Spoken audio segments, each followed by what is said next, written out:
Okay, this lab we're going to bypass front end security controls.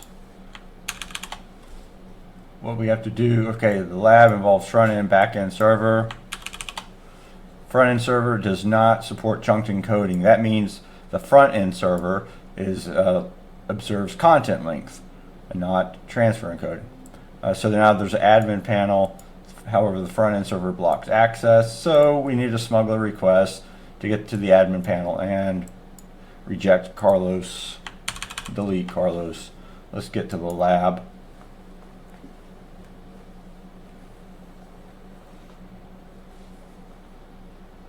I'm doing a new one right now, 2023, because PortSwigger has changed up their solutions.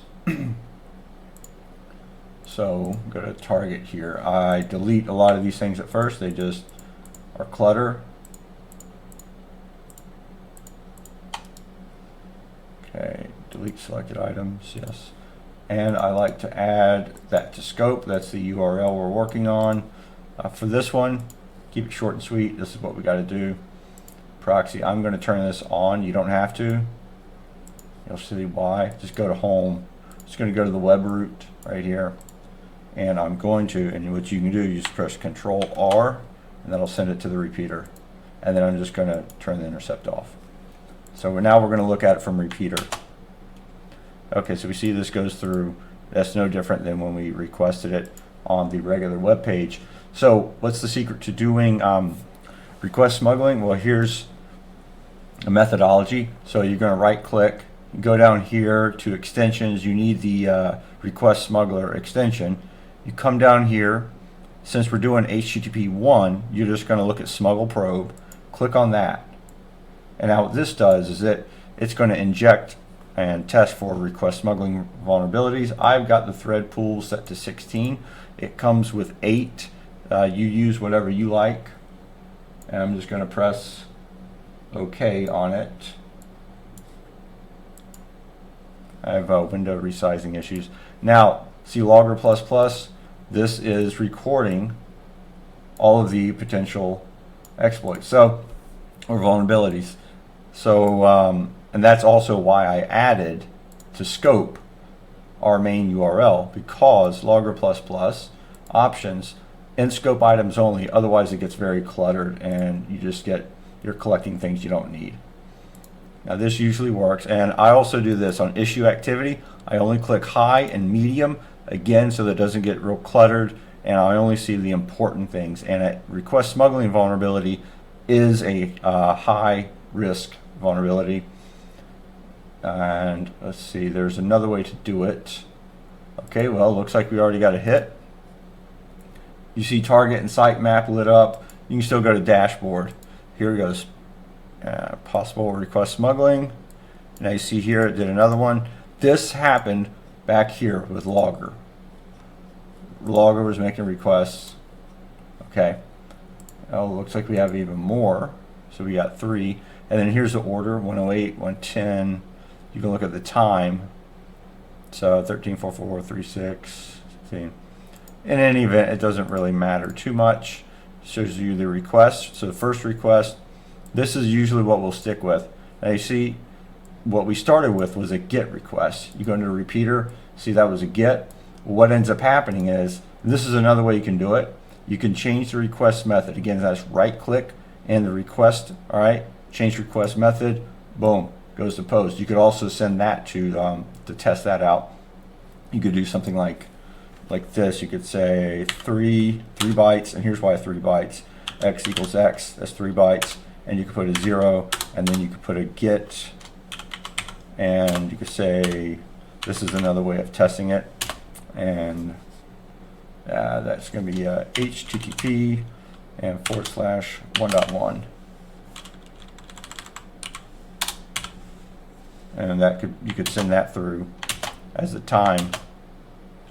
In any event, we don't need to worry about that because we have this. So now what I'm going to do is I'm going to send this to the repeater. This was one of the ones that tripped the alarm. Okay. Now, since we're looking for the admin panel, what I'm going to do, you can go down here to add, and just in the bottom, hit that gear button, auto scroll. So anytime you do a forward and admin pops up, it'll automatically scroll down and it'll highlight admin for you. So if we look at what the goal is for this one, I'll pull it up over here on another window. So this is what we were supposed to do. Admin panel, server blocks access to it. Now there's a lot of ways you might could find something like that. Maybe API investigation. So if we were to just type, I don't know, we'll just go type, we just type get admin, and let's say we use this host, thinking maybe that would do it, right? Okay, duplicate headers not allowed. Now here's what I like to do. I've got a list of other headers. X-forwarded 4 is a nice one. So here's X-forwarded 4. So maybe you could use that in place, or you could use foo, right? Okay, now here's where admin shows up, right? Admin interface to local users only. So that means we need to somehow get past that. If we render it, you can see home, my account, admin interface. There you go. Okay, so apparently we're not having this duplicate host headers problem anymore. That's good. So what else? Well, now another thing, you actually do not need all of these. That was something that confused me. So I'm just going to delete all the ones you don't need. Okay, you don't need any of these. You don't need those. You don't need those. With HTTP request smuggling, the important ones are content type, content length, transfer encoding. And keep the cookies in there just for good practice, because those come in handy with later attacks. So we can keep this cleaned up, easier to read. We'll still get the same results. You see right here, local users. Okay, and we're using this URL. So local users, let's go back and look at local users. That might be telling us local host. So let's try 127.0.0.1. That's what I always think of when local host, but not doing it. Maybe they mean actually local host, local users. Okay, now this, you'll run into this a lot. Now this makes sense, right? That why isn't it working? Now here's something else you need to keep in mind. The /r/n, that's carriage return new line, and you see after this, so you wonder what that 3 is. The 3 is for that XY, and this is the first request down here, and we're trying to smuggle this one in underneath it, and the 0 kind of tells it, you know, it's terminated, but then this gets passed in as well. Okay, that's enough theory right there. So as I mentioned, PortSwigger has taken it upon himself to change up how this lab is solved. So now you need some other weird things. So here's what we're going to do. We're just going to do this. I'm going to just go the shortcut. Try this. I'm going to get rid of that, and I'm going to get rid of that, paste this in here. Now it doesn't make much sense. Okay, now content length, obviously you need that, because that, what that does is it overwrites this. Okay, it tells the server, hey, hang on, there's another request coming through, and the server pulls it in. Okay, and that 0 obviously, like I mentioned, terminates it. So theoretically, you don't necessarily have to have just the 0, because I've had it work without it.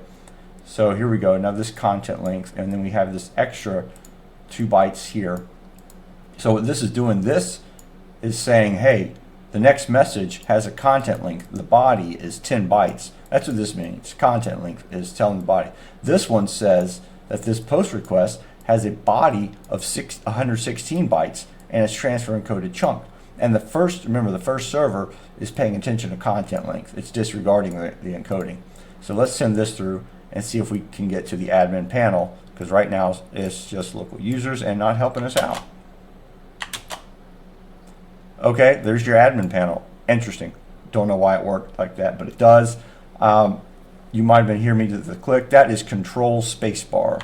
Control spacebar sends it through. So there's your okay. And the task was to delete Carlos.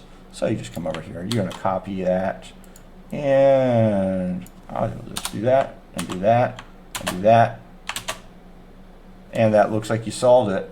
So there you go. Solve the lab, and that's the one that does it. Let's zoom that in. Better yet, let's use Vim.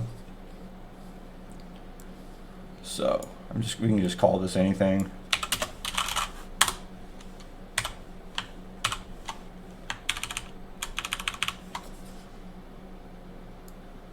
So just to look at it, we put in this post request. We told the servers, the front end server, hey, it's 139 content length, because the front end server reads content length. We said this message, this body, it's got 139. Now obviously there's no body. Well, in any event, and the front end server ignored transfer encoding, okay? And then we terminated it, or tricked it to stop, right? With that 0, and then this is what was smuggled in. We were able to successfully access this back end, this something you can maybe discover via API enumeration, right? And it's obviously on localhost. We've gotten through. There's other things that this could exploit, but this is just your common example of a content length transfer encoding bypass front-end security controls. Something that you could do. Hope you enjoyed the video and found it useful for this updated 2023 version. Have a good one. See you in the next video.